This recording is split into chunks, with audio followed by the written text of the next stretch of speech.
बाबा जी और हुजूर जी की प्यारी साध संगत जी, राधा स्वामी जी संगत जी, इंग्लैंड से आई एक ऐसी खबर आपको सुनाने जा रहा हूँ कि आपकी आंखों से आंसू बहने लगेंगे। बस एक ही विनती है, वीडियो को स्किप मत करना, क्योंकि इंग्लैंड की इस भावुक कर देने वाली घटना जो कि एक लिफ्ट में घटी, इसको सुनाने के बाद मैं आपके साथ बाबा जी की महिमा की एक और सच्ची बात भी शेयर करूँगा। कमेंट में प्रेम से राधा स्वामी लिखकर ही वीडियो में आगे बढ़े। संगत जी, फिलहाल बाबा जी और हुजूर जी इंग्लैंड में हैं और इंग्लैंड की एक बिल्डिंग की लिफ्ट में कुछ ऐसा घट गया और उसके बाद बाबा जी ने जो किया उसको वहां खड़े सेवादार और संगत बस देखती ही रह गई। हुआ यूं कि बाबा जी एक बिल्डिंग में किसी काम से गए थे और आप जानते ही हैं कि बाबा जी अकेले नहीं जाते, साथ में सेवादार और सिक्योरिटी हर समय होती है।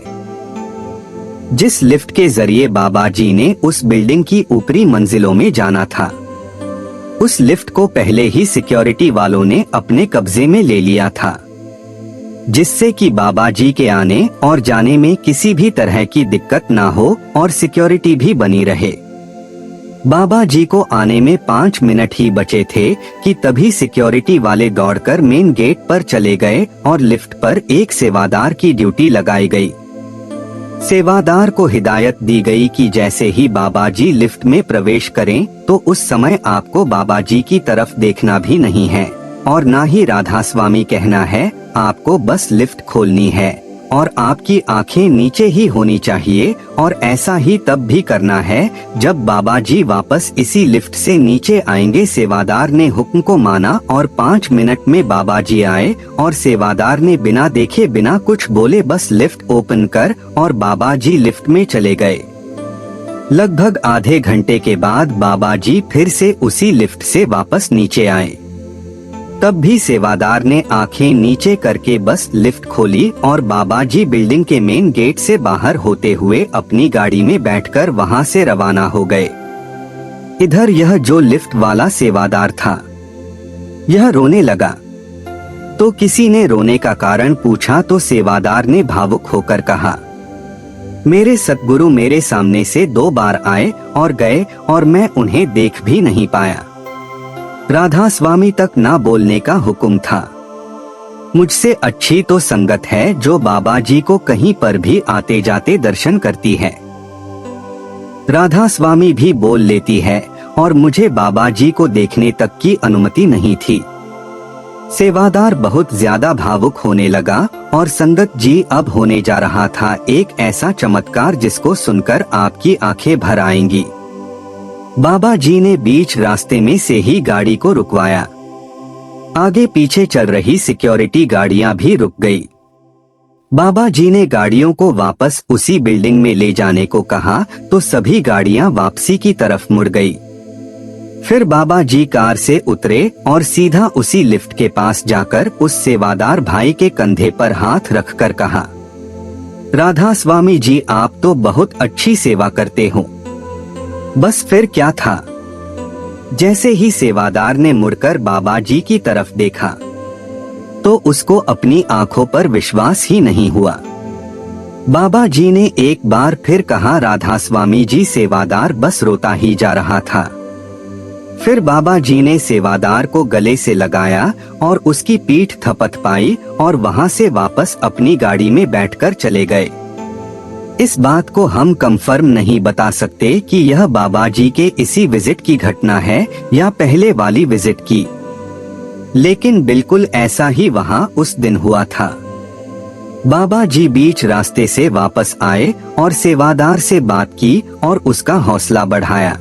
बाबा जी और हुजूर जी की प्यारी साध संगत जी, राधा स्वामी जी संगत जी, इंग्लैंड से आई एक ऐसी खबर आपको सुनाने जा रहा हूं कि आपकी आंखों से आंसू बहने लगेंगे। बस एक ही विनती है, वीडियो को स्किप मत करना, क्योंकि इंग्लैंड की इस भावुक कर देने वाली घटना जो कि एक लिफ्ट में घटी, इसको सुनाने के बाद मैं आपके साथ बाबा जी की महिमा की एक और सच्ची बात भी शेयर करूंगा। कमेंट में प्रेम से राधा स्वामी लिखकर ही वीडियो। संगत जी, जो बाबा जी है ना, वह दिखने में बिल्कुल साधारण इंसान लगते हैं, लेकिन बाबा जी सच में रब का रूप हैं।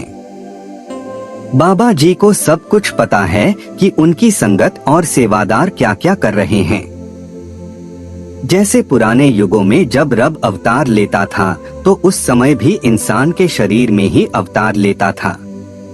जैसा कि हमने देखा भगवान श्री राम, श्री कृष्ण, यह महापुरुष भी उस जमाने में आम लोगों के साथ ही मिलकर रहते थे।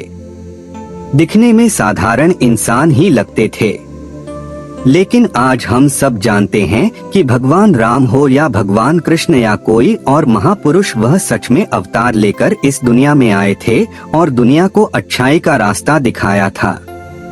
आज कलयुग है और कलयुग में मालिक जब अवतार लेते हैं तो गुरुओं के रूप में लेते हैं। गुरु के पास वह ताकत होती है कि गुरु चाहे तो कुछ भी कर सकते हैं, लेकिन गुरु रब के बहाने में रहते हैं और रब के बनाए नियमों को नहीं तोड़ते। आइए अब आपको बाबा जी के बारे में एक और घटना सुनाते हैं। यह घटना सिकंदरपुर सेवा पर जा रहे एक जत्थे के सेवादार के साथ बीच रास्ते में घटी थी। इस घटना को सुनकर भी आपकी आंखें भर आएंगी।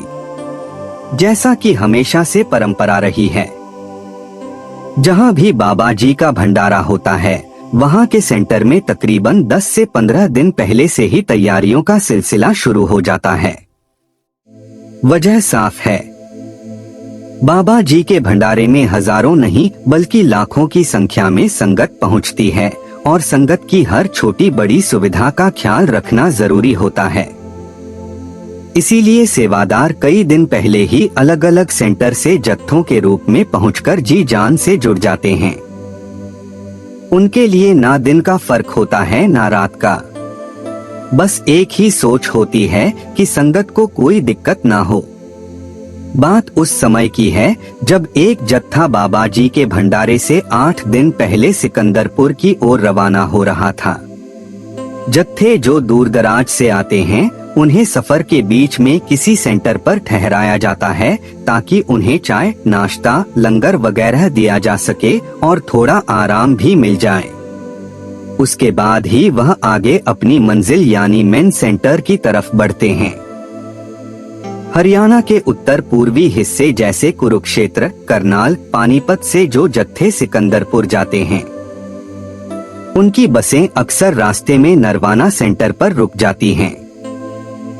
वहां संगत के लिए लंगर का पूरा इंतजाम होता है। ऐसा ही एक जत्था जो कुरुक्षेत्र के आसपास के जिले से आया था सिकंदरपुर के लिए रवाना हुआ। कुल 200 सेवादार 4 बसों में सवार थे। जब यह बसें नरवाना सेंटर पहुंची तो सबने लंगर का प्रसाद ग्रहण किया, लेकिन इस जत्थे में एक बुजुर्ग अंकल जी भी थे जो पहली बार सिकंदरपुर की यात्रा पर जा रहे थे। आमतौर पर वह अपने ही सेंटर पर सेवा करते थे, लेकिन इस बार जत्थे के साथ निकलने का मन बना लिया। सुबह जब वह अपने सेंटर से निकले तब उनकी तबीयत कुछ ठीक नहीं थी। फिर भी बाबा जी को याद कर उन्होंने सफर शुरू किया। लगभग 2.5 घंटे बाद जत्था नरवाना पहुंचा। सभी सेवादार बस से उतरकर लंगर खाने के लिए बैठ गए, लेकिन जिन अंकल जी की तबीयत सुबह से ही ढीली थी वह 3 और साथियों के साथ लंगर वाले स्थान से थोड़ी दूर घास पर धूप में जाकर बैठ गए। वह चुपचाप वहीं आराम करने लगे, जबकि बाकी संगत और सेवादार लंगर का प्रसाद ले रहे थे। बुजुर्ग अंकल जी बस में बैठे बैठे मन ही मन सोचने लगे, आज रोटी तो मेरे गले से नीचे नहीं उतरेगी, तबीयत पहले ही ढीली है। अच्छा हो अगर आज लंगर में खिचड़ी बनी हो तो शायद कुछ खा लूं। पर यह सब सिर्फ उनके दिल की बात थी, उन्होंने किसी से कही नहीं थी। संगत जी जो बाबा जी हैं ना वह दिखने में बिल्कुल साधारण इंसान लगते हैं, लेकिन बाबा जी सच में रब का रूप हैं। बाबा जी को सब कुछ पता है। जब उन्होंने धीरे से पास के सेवादार से पूछताछ की तो पता चला कि आज लंगर में दाल, रोटी और आलू की सब्जी बनी है। यह सुनकर अंकल जी ने मन ही मन कहा, लगता है आज लंगर खाना मेरे नसीब में नहीं है। रोटी खाने की इच्छा ना होते हुए और तबीयत बिगड़ी होने के कारण वे धीरे से उठकर अपनी बस में वापस आ गए। वहां सीट पर आकर थोड़ी देर लेट गए। दवाई लेने का समय हो रहा था तो उन्होंने बैग से एक सेब निकाला, उसे खाकर दवाई ली और आराम से आंखें मूंद ली। थोड़ी ही देर में उन्हें हल्की नींद आने लगी कि तभी बस के अंदर एक सेवादार चढ़ाया। उसके हाथ में एक बाल्टी और प्लेट थी। वह सीधे अंकल जी के पास पहुंचा और उन्हें हल्के से जगाने लगा। नींद खुलते ही अंकल जी ने देखा कि वह सेवादार उनके सामने लंगर लेकर खड़ा है। अंकल जी ने मुस्कुराते हुए कहा, बेटा मेरी तबीयत ठीक नहीं है, रोटी मेरे से खा ही नहीं जाएगी। सेवादार ने तुरंत जवाब दिया, अंकल जी यह रोटी नहीं है, खिचड़ी है। बाहर कुछ सेवादार बता रहे थे कि बस में एक बुजुर्ग बैठे हैं जिनकी तबीयत ठीक नहीं है और वे केवल खिचड़ी ही खा सकते हैं। मैंने सोचा आपको नीचे बुलाकर तकलीफ क्यों दूं?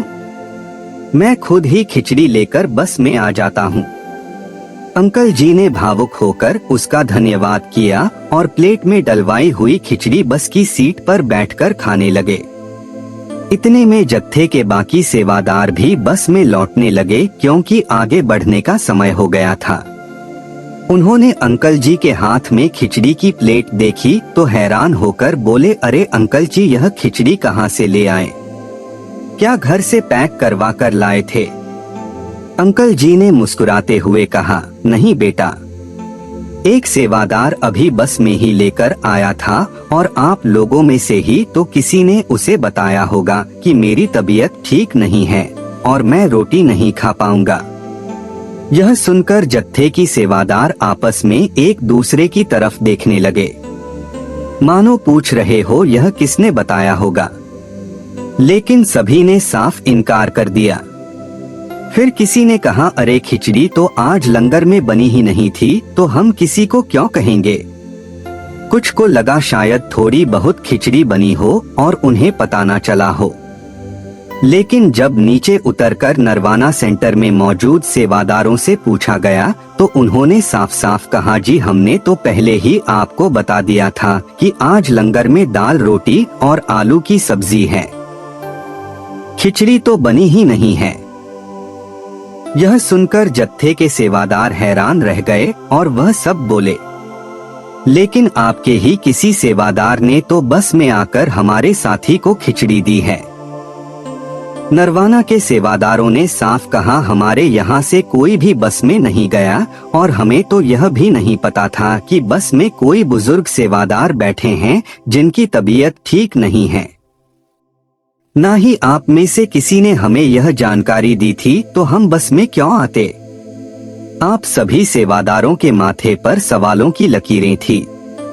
वे तुरंत अंकल जी को बस से उतारकर नीचे ले आए और बोले, अंकल जी जरा गौर से देखिए खिचड़ी देने वाला सेवादार इनमें से कौन था। बुजुर्ग अंकल जी ने सभी सेवादारों को एक एक करके गौर से देखा, लेकिन तुरंत ही सर हिलाकर बोले, नहीं बेटा, इनमें से कोई भी सेवादार नहीं है जो बस में आया था।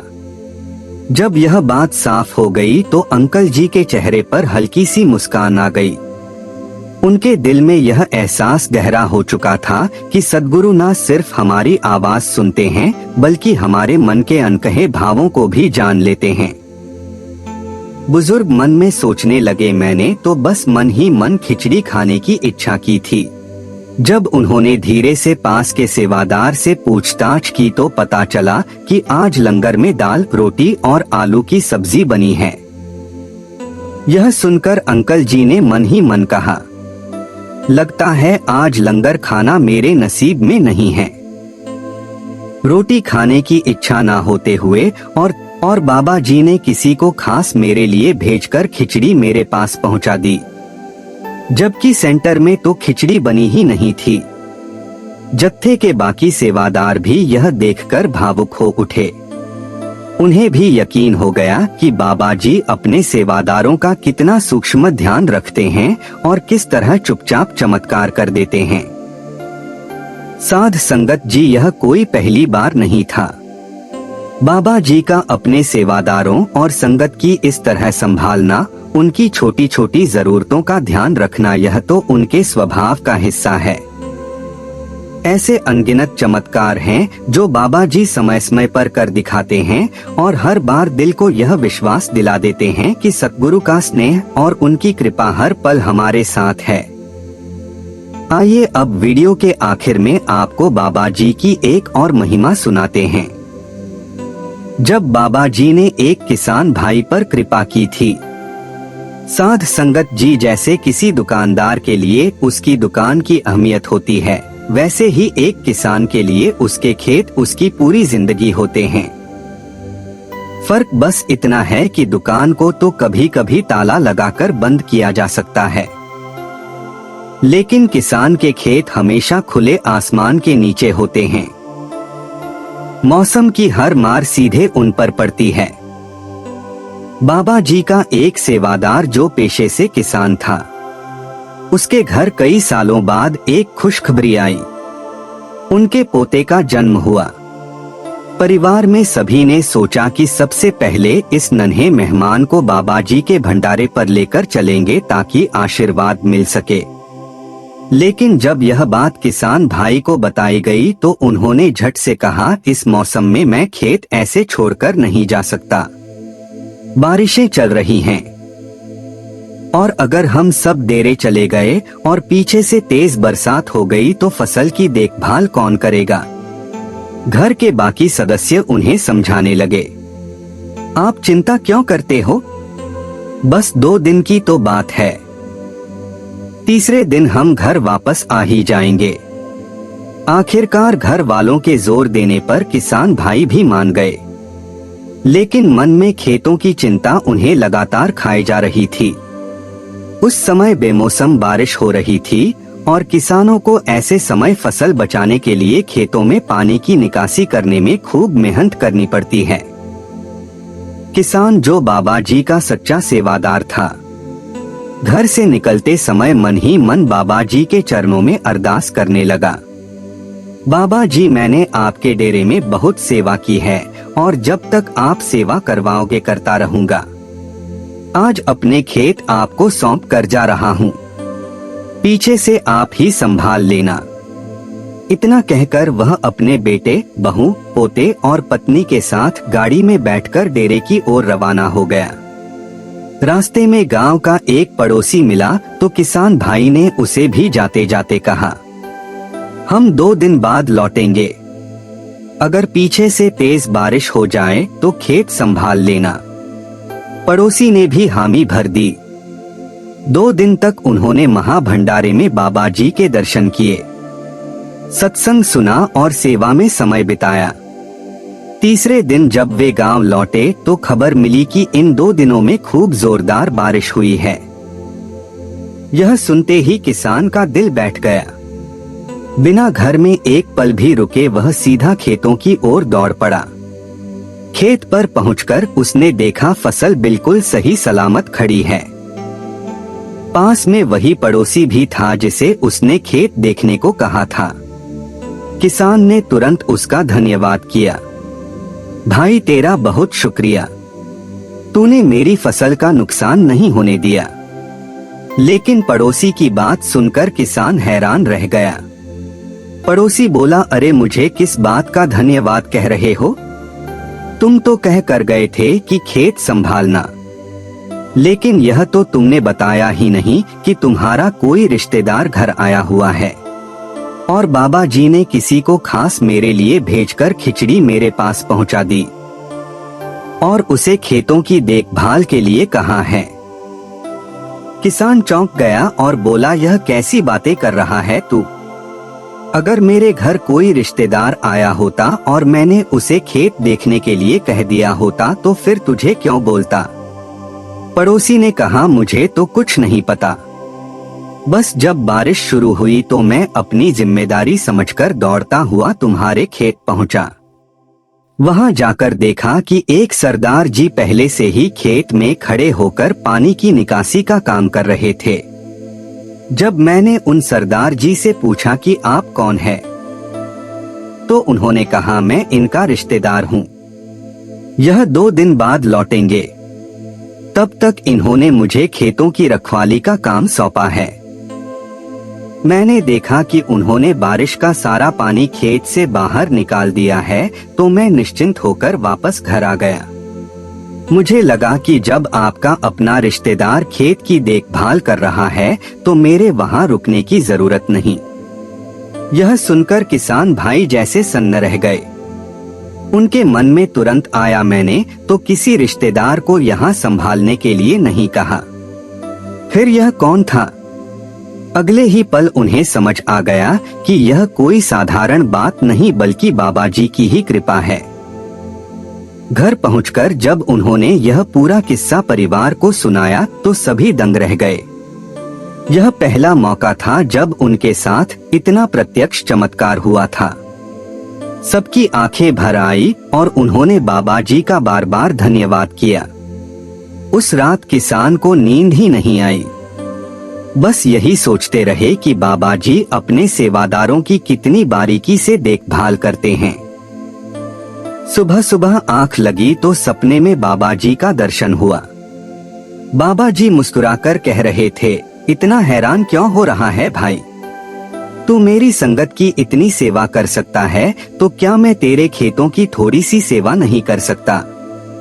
यह सुनते ही किसान की आंखों से आंसू बह निकले। साध संगत जी, जब हम पूरे विश्वास के साथ अपने आप को बाबा जी के हवाले कर देते हैं तो वे खुद हमारी संभाल कर लेते हैं। बाबा जी ने एक बार फरमाया था, मुझे तो सेवादारों की सेवा बड़ी महंगी पड़ती है। इनके पीछे से इनके घर, दुकान, खेत, खलिहान, बच्चे और परिवार सबकी जिम्मेदारी मेरे ऊपर आ जाती है। सेवादार तो सब छोड़कर सेवा करने चले आते हैं। संगत, अब बहुत जल्द बाबा जी और हुजूर जी वापस इंडिया लौट रहे हैं और इस महीने से भंडारों का दौर शुरू होने जा रहा है। अब आगे 4 महीने बहुत सारे भंडारे होंगे। हम कोशिश करेंगे कि आने वाले भंडारों के सत्संग और सवाल जवाब हम आपके लिए इस चैनल पर डाल सकें। बाबा जी की प्यारी साध संगत जी, आप सभी को दिल से प्यार भरा राधा स्वामी जी। आज डेरा ब्यास में बाबा जी ने संगत के साथ सवाल जवाब किए। जब बाबा जी मंच पर पधारे उस वक्त शब्द चल रहा था, साजन मेरा साजन का निकट खल रहा। उसके बाद जो अगला शब्द पढ़ा गया वह था मेहरबान है साहिब मेरा मेहरबान है। और फिर अगला शब्द था आज घड़ी अति पावन। राधा स्वामी आए जगत में। बाबा जी जैसे ही स्टेज पर आए वैसे ही संगत के चेहरों पर रौनक सी आ गई। आज के सवाल जवाब में एक अलग ही रूहानियत थी, लेकिन उसके साथ साथ आज बाबा जी ने संगत को खूब हंसाया भी। बातों बातों में एक पल ऐसा भी आया जब बाबा जी मुस्कुराते हुए कहने लगे, सेंटर वालों हुजूर को भेज दूंगा, मैं नहीं आऊंगा। बिल्कुल उसी पल संगत में बैठे कुछ बच्चों ने कहा, बाबा जी हमने तो आज सुबह ही हुजूर को यह विनती की थी और देखिए हमारा काम हो गया। उस बच्चे की बात सुनकर सारी संगत भाव विभोर हो गई। ऐसा लगा जैसे खुद हुजूर ने ही उनकी विनती सुन ली हो और आज के सवाल जवाब वाकई बेहद प्यारे रहे और उसे खेतों की देखभाल के लिए कहा है। किसान चौंक गया और बोला, यह कैसी बातें? बाबा जी ने हर सवाल का जवाब बड़े प्रेम, सरलता और ममता के साथ दिया। अब आइए उस पहले सवाल की ओर चलते हैं जिसमें किसी ने बड़ी ही श्रद्धा से कहा, बाबा जी हम आपके आगे बस यही विनती करते हैं, हमें सेवा दीजिए, सत्संग और सिमरन में लगे रहना और हम पर कृपा बनाए रखना। मैं बाबा जी से यही प्रार्थना कर रहा हूँ। तब बाबा जी मुस्कुराकर कहने लगे, बेटा तुम्हारा सोचने का ढंग बहुत सुंदर है, सोच अच्छी होनी भी चाहिए। फिर थोड़ी देर रुककर बोले, लेकिन बेटा जब तक हम अपनी सोच को अपने आचरण में नहीं उतरते तब तक उसका कोई लाभ नहीं होता। बाबा जी का लहजा बिल्कुल साफ था। उन्होंने कहा, बेटा सिर्फ प्रार्थना करने से कुछ नहीं होने वाला। जब तक हम खुद मेहनत नहीं करेंगे तब तक आगे कैसे बढ़ेंगे? उसी समय वहीं बैठे एक भाई साहब ने बड़ी भावुकता से सवाल किया, बाबा जी ताकत तो आपको ही देनी है ना, फिर हम कैसे करें? बाबा जी थोड़ा मुस्कुराए और बहुत ही विनम्रता से बोले, बेटा मैं कोई मालिक नहीं हूँ, मैं कहाँ से ताकत दूं ताकत? बाबा जी कहने लगे, बेटा वह तो अंदर से आएगी। फिर बड़े प्रेम से समझाते हुए बोले, हमारा एक लक्ष्य है और हमें उसी की ओर बढ़ने की कोशिश करनी है। बिना मेहनत के कोई मंजिल नहीं मिलती। जितनी ईमानदारी से हम प्रयास करेंगे उतनी ही जल्दी हम अपने लक्ष्य तक पहुंच पाएंगे। वह भाई साहब शायद पूरी तरह से भावनाओं में डूब चुके थे। उन्होंने फिर विनती करते हुए कहा, बाबा जी आप मुझे अपना बना लो, मुझे अपने चरणों में लगा लो। बाबा जी ने बहुत ही शांत और गहराई भरी आवाज में कहा, बेटा मैं कोई मालिक नहीं हूँ, मालिक तो ऊपर वाला है। फिर बाबा जी ने आगे कहा, परमार्थ में ना कोई बड़ा होता है ना कोई छोटा बेटा, हम सबको साथ चलना है। यही सच्ची सेवा है, यही असली मार्ग है। एक बहन ने बड़े ही प्रेम से सवाल किया, बाबा जी मैं रोजाना सुमिरन और भजन करने की पूरी कोशिश करती हूँ, ध्यान भी लगाने की कोशिश करती हूँ, कई बार रोशनी भी दिखाई देती है लेकिन उससे आगे नहीं बढ़ पाती। बाबा जी मुझे आगे कुछ क्यों नहीं मिलता, क्या रास्ता यहीं तक है? बाबा जी ने बहुत ही प्यार से मुस्कुराकर जवाब दिया, बेटा हमें परख नहीं करनी चाहिए, हमें तो सिर्फ मालिक की रजा में रहना सीखना है। जब मालिक देखेगा कि तू काबिल है तब वह खुद तुझे वह रूहानियत की दौलत बख्शेगा जो तेरे लिए तय है। फिर एक बहन ने दूसरा सवाल किया, बाबा जी पहले जो संत महापुरुष ब्यास में आए थे उन्होंने भी सफेद वस्त्र पहने होते थे और अब आप भी सफेद वस्त्र पहनते हैं, लेकिन हुजूर की पगड्डी तो नीली होती थी, ऐसा क्यों? जैसे ही बहन ने यह सवाल किया पंडाल में हल्की सी हंसी गूंज गई। बाबा जी ने हंसते हुए कहा, बेटा यह तो सब उसकी मर्जी है, सफेद कपड़े पहनना कोई रूल नहीं है। जब साथ चलने वाला चला जाए तो सफेद कपड़े पहन लिए जाते हैं। सफेद रंग में शांति और सरलता होती है।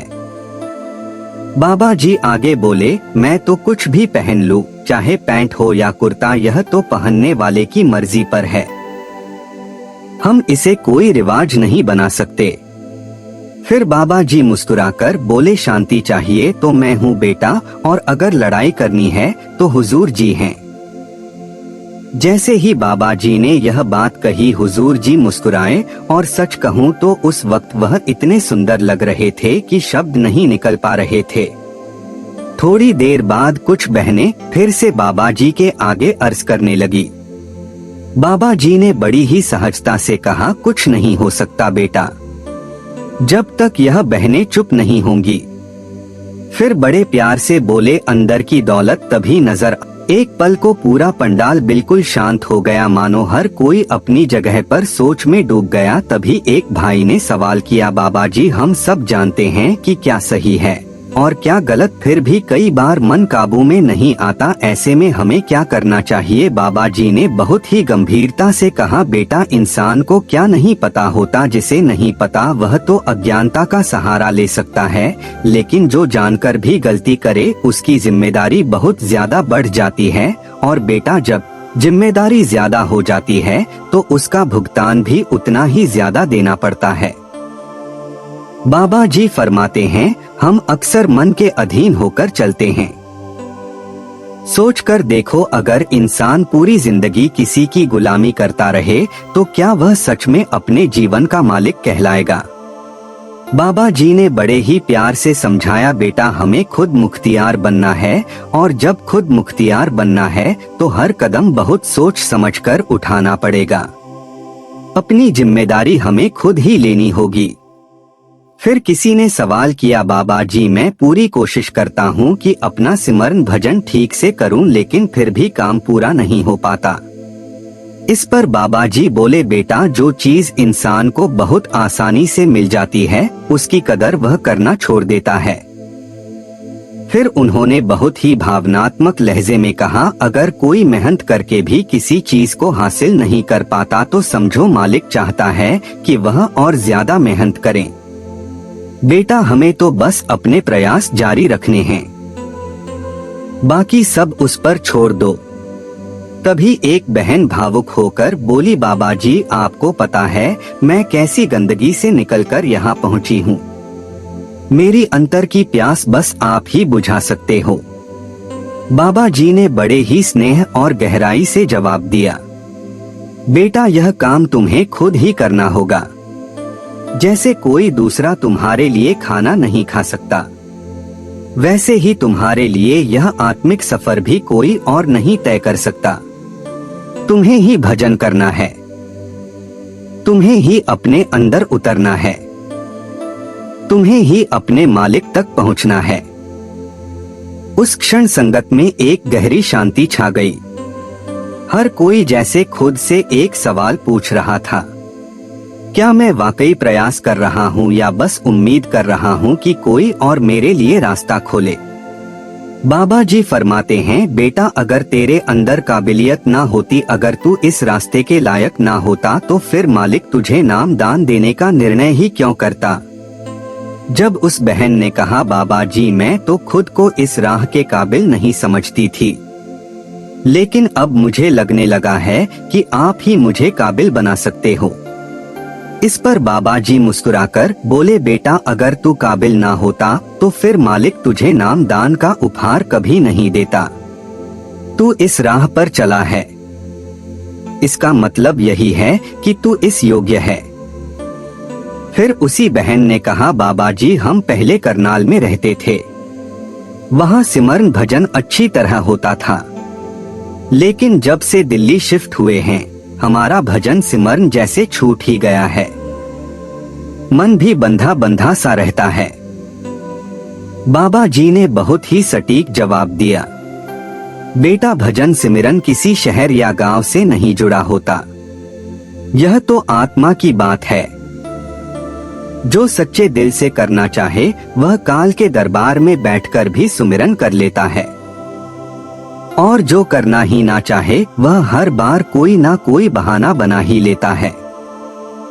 इसके बाद एक वीर ने भावुक स्वर में पूछा, बाबा जी मेरा एक दोस्त आज पहली बार पंडाल में आया है, वह भी यहीं कहीं बैठा है। उसके विवाह को 25 साल हो चुके हैं, लेकिन आज भी वह अपने गुस्से पर काबू नहीं रख पाता।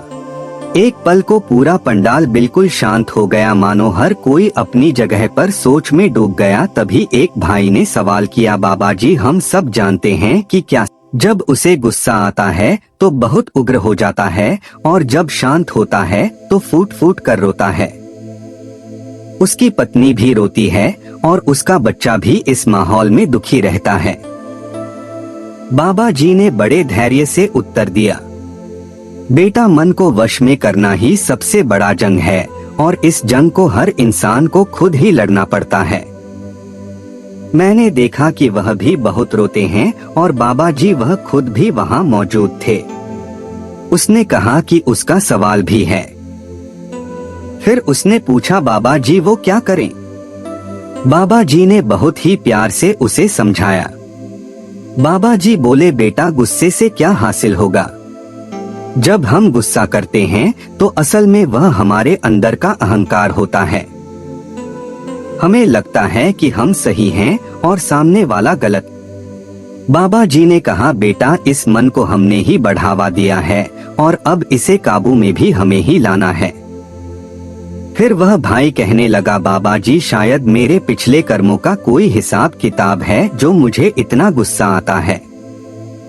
बाबा जी बोले, बेटा अगर पुराने कर्मों का इतना गहरा हिसाब होता तो मालिक इंसान का जन्म ही क्यों देता?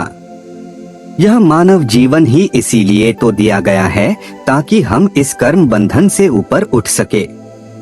बाबा जी ने कहा, जहां आज वहां वास बेटा, जैसे जैसे हम सही दिशा में जीवन जीने की कोशिश करेंगे वैसे वैसे मालिक हमारा सहारा बनता जाएगा। फिर वो भाई दोबारा कहने लगा, बाबा जी मैं रोज 16 घंटे काम करता हूँ। कहने लगा, मैं पूरी मेहनत और ईमानदारी से रोजी कमाता हूँ, मगर बाबा जी उसके बाद मैं परमार्थ को वक्त नहीं दे पाता।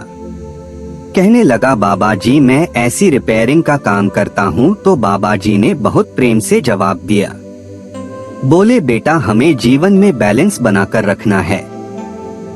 मालिक ने हमें पेट भरने के लिए रोटी दी है, मगर अगर हम बाकी चीजों के पीछे भागते रहे और हमारे अंदर शांति ना हो तो बेटा ज्यादा पैसा भी किसी काम का नहीं।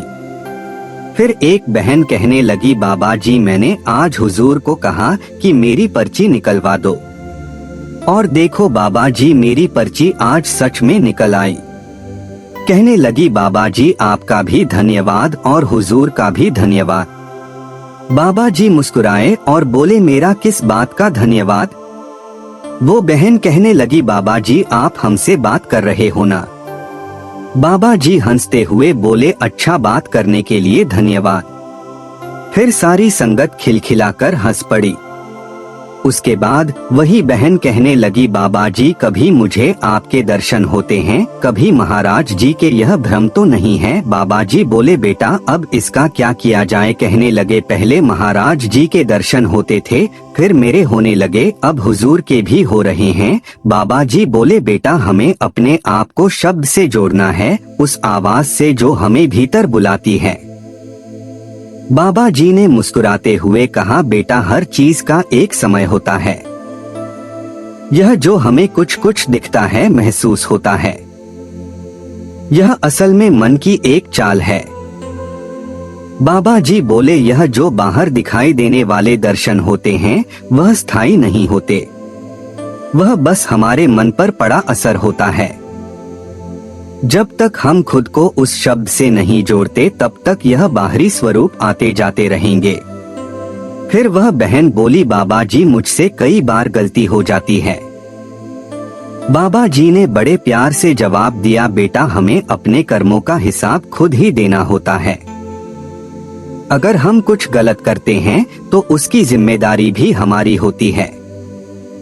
कोशिश करो कि खुद को सुधार सको। उसके बाद वह बहन फिर से बोली, शायद कुछ ज्यादा ही डिमांड कर रही थी। तब बाबा जी मुस्कुराकर बोले, तू गिनती में कमजोर लगती है।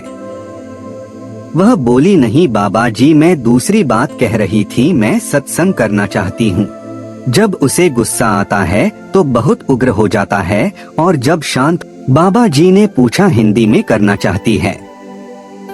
वो बोली, हाँ बाबा जी। बाबा जी ने मुस्कुराकर कहा, हिंदी में मत किया कर, तू फ्रेंच में सत्संग कर लिया कर। यह सुनकर सारी संगत जोर जोर से हंसने लगी। माहौल में एक हल्का फुल्का रस घुल गया। फिर किसी ने सवाल किया, बाबा जी मेरा पढ़ाई में मन नहीं लगता, मन करता है कि बस सेवा ही करता रहूं। बाबा जी बोले, बेटा हर चीज का वक्त होता है, पढ़ाई भी जरूरी है। मन तंग करेगा, पर तुम्हें समझदारी से काम लेना है। फिर बाबा जी ने समझाया, अगर माँ बाप हमें समझाते हैं कि क्या करना चाहिए तो यह सोचो कि वह हमारे भले के लिए ही कहते हैं। क्या हम उनके माता पिता हैं? नहीं तो फिर अगर वह डांट भी दें तो हमें उसे आशीर्वाद समझना चाहिए। बाबा जी ने हंसते हुए कहा, मैं तो कहता हूँ कि माँ बाप को बच्चों की पिटाई भी कर लेनी चाहिए। सारी संगत फिर से हंसी में झूम उठी।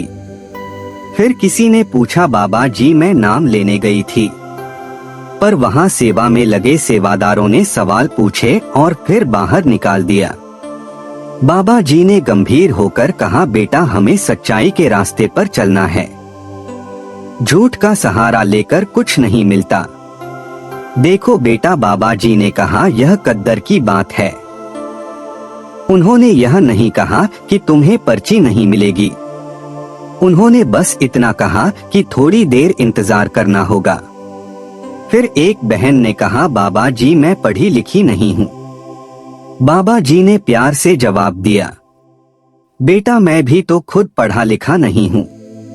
बाबा जी ने कहा, बेटा वह इसलिए पूछते हैं कि या तो तुम्हें बाबा मैंने कई बार देखा है कि जब कोई भाई या बहन संतों की किताबें पढ़ते हैं या सत्संग सुनते हैं तो उनके मन में यह सवाल उठता है, क्या मैं उस राह पर चल भी पाऊंगा, क्या मैं उस मंजिल के लायक हूँ। बाबा जी बड़ी सहजता से समझाते हैं, बेटा संत मत की राह पर चलने के लिए कुछ बुनियादी उसूलों का पता होना बहुत जरूरी है। फिर एक बहन ने सवाल किया, बाबा जी कई बार कुछ दंपत्ति होते हैं जिनकी संतान नहीं होती, ऐसे में समाज उन्हें तरह तरह की बातें कहता है।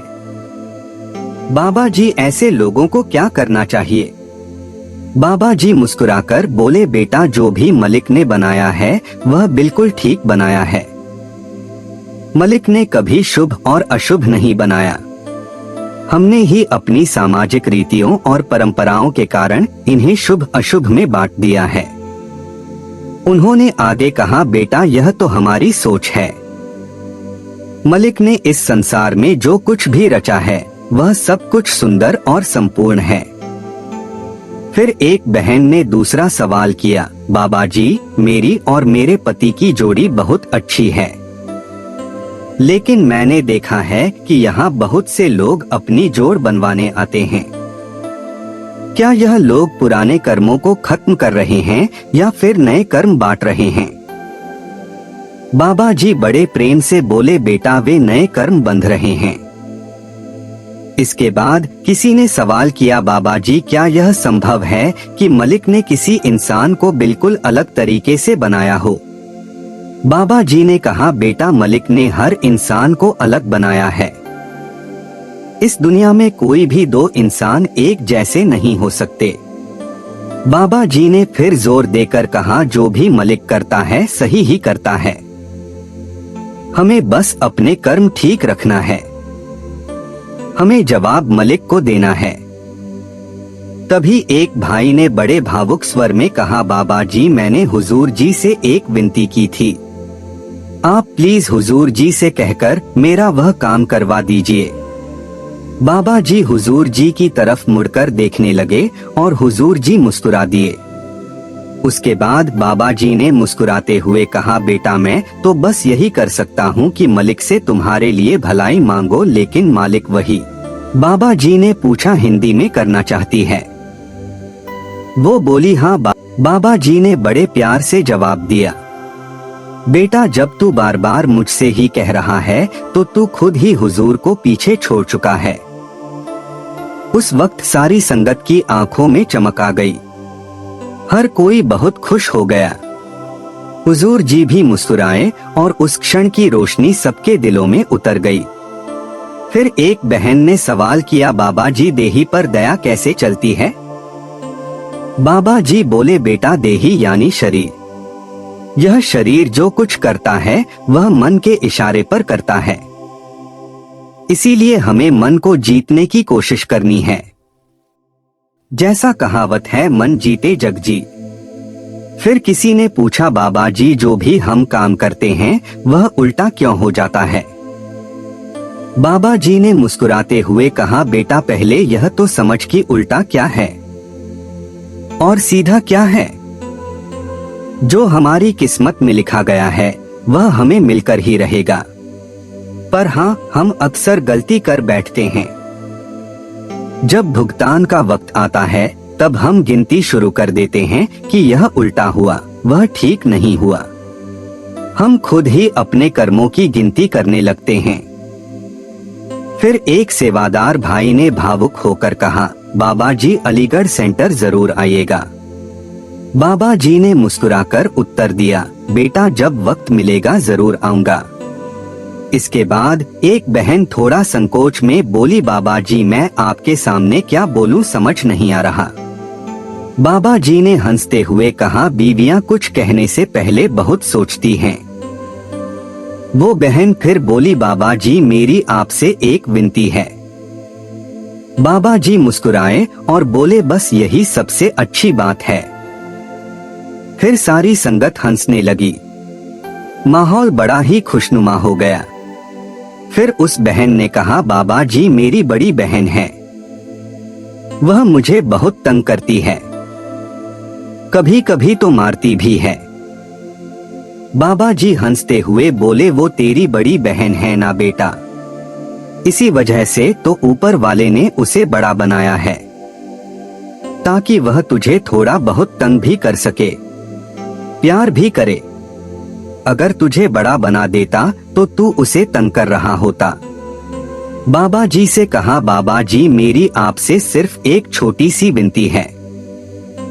बाबा जी मुस्कुराकर बोले, बेटा बीवियों की विनती तो हर दिन बदलती रहती है। फिर एक वीर भाई ने भावुक होकर कहा, बाबा जी जो बात आपने मुझे बख्शी है, कृपा कीजिए कि मैं उस पर खरा उतर सकूं। बाबा जी बड़े प्यार से बोले, बेटा तेरी सोच सही दिशा में है, हमें अपनी तरफ से मेहनत करनी है और मालिक के बहाने में जीने की कोशिश करनी है। फिर उन्होंने कहा, जब हम खाने में रहेंगे तो मालिक खुद ही सब कार्य सहज कर देगा। एक और सिमरन करते हुए भाई ने सवाल किया, बाबा जी माफ कर देना, अगर कोई भूल हो गई हो। बाबा जी ने बड़ी नरमी से जवाब दिया, बेटा इंसान इस धरती पर आया ही है गलतियां करने के लिए, पर समझदारी इसी में है कि हम अपनी भूलों से कुछ सीखें।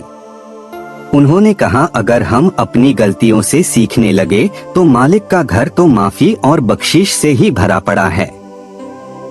बाबा जी ने आगे समझाया, हमें अपनी हर ठोकर से कुछ ना कुछ सीखते रहना है।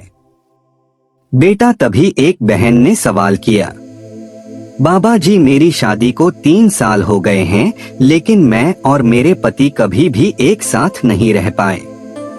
बाबा जी ने धैर्य से जवाब दिया, बेटा जो कुछ भी हमें कमाई करनी है उसके लिए बहुत से त्याग करने पड़ते हैं। बाबा जी ने, बेटा अगर तुम पढ़ाई करोगे तो बहुत अच्छा रहेगा, पत्नी के साथ अच्छी बातें करेंगे। बाबा जी बोले, और अगर पढ़ाई नहीं कर पाए तो पत्नी से बातचीत तक नहीं हो पाएगी। फिर एक और ने कहा, बाबा जी मेरे मम्मी पापा मुझे हमेशा कुछ ना कुछ कहते रहते हैं, मुझे कुछ समझ नहीं आता। बाबा जी ने समझाते हुए कहा, बेटा मम्मी पापा जो भी कहते हैं वह तुम्हारे भले के लिए कहते हैं, वह तुम्हारी कमजोरी भी जानते हैं और तुम्हारी ताकत भी। बाबा जी बोले, इसलिए हमें हमेशा अपने माता पिता की सोच का सम्मान करना चाहिए। फिर एक और ने सवाल पूछा, बाबा जी हम कोई काम करते हैं लेकिन उसमें रुकावटें आती हैं, क्या करें? बाबा जी बोले, बेटा हमें हर समय कोशिश करते रहना चाहिए, जो चीज हमें आसानी से मिल जाए उसकी कदर करनी चाहिए। फिर उन्होंने कहा, अगर हम उसे खो देंगे तो फिर पछताना पड़ेगा। बाबा जी ने कहा, बेटा हार जाना भी बहुत फायदेमंद होती है। फिर किसी ने सवाल किया, बाबा जी जहां हम रहते हैं वहां सभी लोग नॉनवेज खाते हैं, क्या करें? बाबा जी ने कहा, बेटा हर किसी की अपनी सोच होती है, जो वह ठीक समझते हैं वही करते हैं, तुम जो ठीक समझो वही करो। बाबा जी ने कहा, यह भी एक तकरार होती है जो समय के साथ आती है। फिर उन्होंने एक और बात की, बाबा जी मेरे दादाजी कभी भजन या सिमरन नहीं करते, फिर वे मुझे बहुत गालियां देते हैं। बाबा जी ने कहा, बेटा यह भी एक उम्र का तकाजा है। फिर बाबा जी ने समझाया, बेटा कोई जानबूझकर गालियां नहीं देता, गालियां अक्सर मुंह पर चढ़ जाती हैं, इसलिए हमें ऐसी बातों से बचना चाहिए। बाबा जी कहते हैं, उन्हें यह कहना करो कि हिंदी में गाली मत दो, गाली पंजाबी में दिया करो क्योंकि उसमें ज्यादा मजा आता है। बाबा जी कहते हैं, मेरे जितने पंजाबी भाई हैं उनमें से सबसे ज्यादा गालियां यही देते हैं, इतने सारे गाली शब्द यह निकलते हैं, कोई और नहीं कहता। सारा संगत हंसते हंसते खिल उठी जब बाबा जी ने कहा, पंजाबी में गालियां दिया करो। फिर एक बहन ने आज शब्दों में से एक सवाल पूछा, बाबा जी शब्द में लिखा है, दवा द्वारे मेल है, सब गंदा गंदा इसका क्या मतलब है। बाबा जी जवाब देते हैं, बेटा तुम आगे भी बोलो, आगे क्या कहा था। फिर उन्होंने कहा, उत्तम तेरा नाम है। बाबा जी ने बताया कि इसका मतलब है सबसे उत्तम तुम्हारा नाम है। फिर किसी ने सवाल किया, बाबा जी जब मैं भजन सिमरन करता हूँ तो मुझे लगता है कि जैसे मुझे कोई हिला रहा है। बाबा जी ने कहा, बेटा हमें कोई नहीं हिला बुलाता, यह सब हमारी मन की खेल है। बाबा जी कहते हैं, हमें बैठने की आदत नहीं होती, कभी मच्छर काटते हैं, कभी कुछ और परेशानी होती है, कभी गर्मी लगती है। फिर बाबा जी ने आगे कहा, बेटा जब हम बैठ जाते हैं तो हमें कुछ भी महसूस नहीं होता। एक वीर ने कहा, बाबा जी मेरे सारे पहलुओं पर जल्दी लगने लगता है।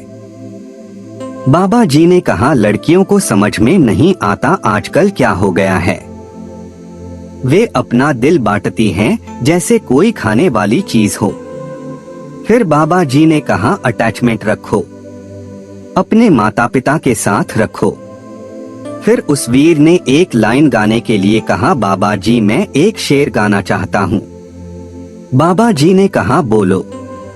फिर उसने गाया, मीठे बोलना जय हर सच जनस्वामी मोर। बाबा जी ने कहा, बेटा तुम्हारी आवाज बहुत अच्छी। किसी ने कहा मैं अलमारी दूंगा, किसी ने कहा सोफा, तो किसी ने कहा मैं बर्तन दूंगा, किसी ने कहा मेरी तरफ से बारात को खाने पीने का पूरा खर्चा दूंगा, किसी ने किसी चीज का जिम्मा ले लिया, किसी ने कपड़े का कह दिया। गुरुद्वारे वाले पाठी जी ने कहा, बहन जी यह सब चीजें कल आपके घर पर पहुंच जाएंगी, आप किसी प्रकार की चिंता ना करें। आपने बड़े प्यार से बाबा जी को शादी की जिम्मेवारी दी है, तो अब सब कुछ करने करवाने वाले तो बाबा जी हैं। किसी ने कहा कि मैं शादी में मिठाई की जिम्मेवारी लेता हूँ, तो किसी ने बाकी सारे दहेज का इंतजाम कर दिया, किसी ने खाने का जिम्मा ले लिया और किसी ने टीवी देने का, तो किसी ने फ्रिज देने का कहा। अगले ही दिन यह सब चीजें उस बीवी के घर पर पहुंच गई। साध संगत जी सभी अड़ोसी पड़ोसी भी देखकर हैरान हो रहे थे कि इस गरीब के पास तो 2 टाइम की रोटी खाने के लिए भी पैसे नहीं थे और बेटी के दहेज के लिए इतना सामान कहां से आ रहा है। बेटी को देने के लिए सब कुछ बुक हो गया। एक सेठ आदमी जो बाद में गुरुद्वारे में आया बोला, मेरे लिए क्या सेवा है। तो पाठी जी ने कहा कि सारा इंतजाम हो गया है, आप लड़की की शादी में ऐसे ही आशीर्वाद देने के लिए आ जाना। जब शादी का दिन आया तो सभी लोग जिन्होंने उसकी शादी की मदद की थी वहां पहुंचे। वह जो सेठ था जिसको कोई भी जिम्मेवारी नहीं मिली थी, वह कहता है लड़की की शादी है, शादी में ऐसे खाली हाथ जाना तो अच्छा नहीं लगता। वह सुखमणि साहिब की किताब और एक गुरु नानक देव जी की फोटो लेकर आया। जब बेटी की शादी हो रही थी तो उसने उसे आशीर्वाद के रूप में 2 सोने के सेट, लड़के की अंगूठी और चैन, पूरे 11 तोले सोने के गहने दिए। बड़े बड़े अमीर लोग भी शादी में बैठे हुए थे। वह सोच रहे थे कि हमारे पास किसी चीज की कमी नहीं है, फिर भी हमारी बेटी की शादी इतनी धूमधाम से नहीं हुई जितनी बाबाजी महाराज ने इस गरीब की बेटी की शादी कर दी है। क्योंकि उस गरीब की बेटी की शादी में उस अमीर सेठ ने 11 तोले सोना भी दे दिया था, किसी चीज की कोई कमी नहीं रही। उस लड़की की शादी बहुत धूमधाम से की गई। शादी में सब कुछ करने करवाने वाले तो सद्गुरु जी ही थे, क्योंकि उस गरीब बीवी को अपने बाबा जी पर पूरा विश्वास था और बाबा जी ने उसके विश्वास की लाज रखी और सभी देखते रह गए। इसी के साथ एक छोटी सी साखी और है। साध संगत जी एक फकीर था जो अपने आप को पैगंबर समझता था। एक बार उसके मन में ख्याल आया कि मैं पैगंबर हूँ, खुदा मुझसे खुश है, मुझसे बढ़कर उसका कोई और प्यारा नहीं। उसने अर्ज किया, खुदा जो मुझसे भी ज्यादा तेरा प्रेमी है, मुझसे ज्यादा तेरा ध्यान करता है, मुझे बता, मैं उससे मिलना चाहता हूँ। खुदा ने कहा, फकीर मेरे बड़े बड़े प्रेमी हैं। फकीर बोला, कोई एक तो बताओ। खुदा ने कहा, आदमी तो क्या, मैं एक पक्षी बताता हूँ। वह अमुक पेड़ पर रहता है, उसके पास जा। फकीर ने अर्ज की, मैं तो उसकी बोली नहीं समझता। खुदा ने कहा, जा, मैं तुझे वर देता हूँ कि तू उसकी बोली समझ लेगा। खैर फकीर वहां गया, पक्षी को बैठे देखा। फकीर ने उससे कहा, कोई खुदा की बात सुना।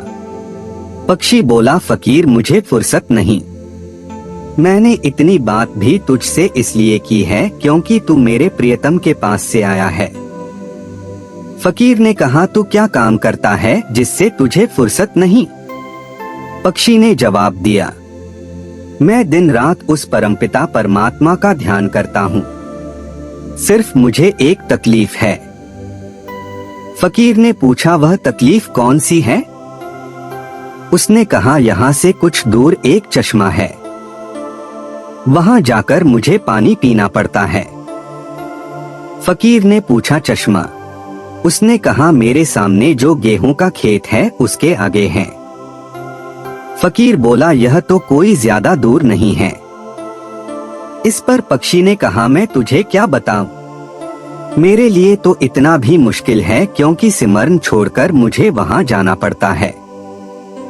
फकीर ने कहा, अगर कोई सेवा हो तो बताओ। उसने कहा, बस भाई चश्मे को मेरे पास ला दो। फकीर ने कहा, यह तो नहीं हो सकता, फिर कोई और सेवा नहीं है। कहकर पक्षी सिमरन करने लग गया। मतलब तो यह है कि जो खुदा के आशिक हैं, उसका उसके साथ इतना प्यार होता है कि पल पल उनका ध्यान खुदा में ही लगा रहता है। जिस तरह अगर कोई कौवा समुद्री जहाज पर बैठ जाए और जहाज चल पड़े तो वह कहीं और नहीं जा सकता। नीचे समुद्र है और ऊपर आसमान उड़ता है और वापस जहाज पर ही आ जाता है और कोई जगह नहीं है। इसी तरह खुदा के आशिकों का भी जहाज कौवे जैसा ही हाल होता है।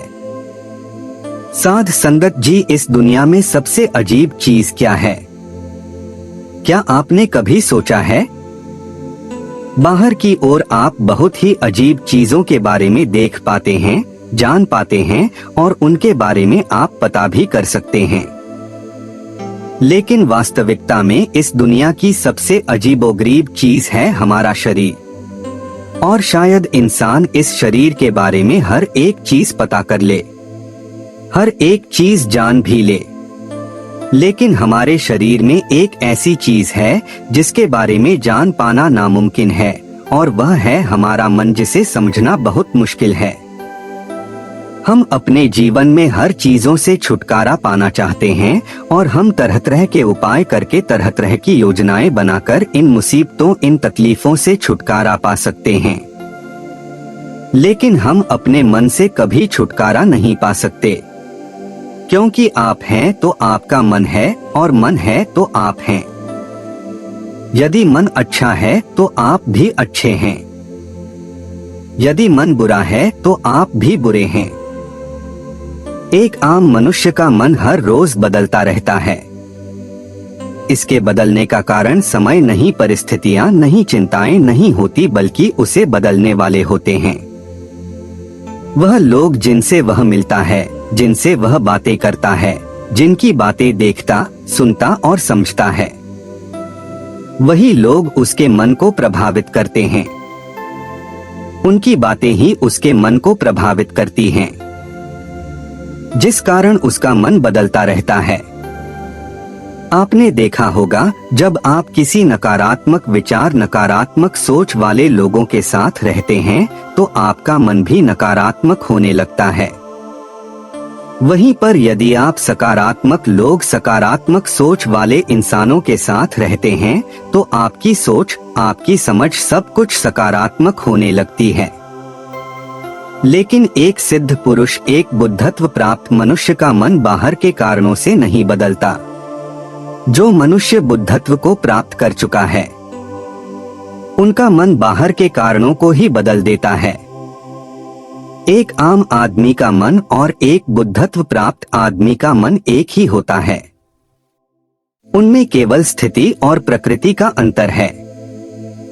जहां पर एक आम आदमी का मन उसका निर्माण करता है, अर्थात जहां आपका निर्माण आपका मन करता है, वहीं पर बुद्ध स्वयं अपने मन का निर्माण करते हैं।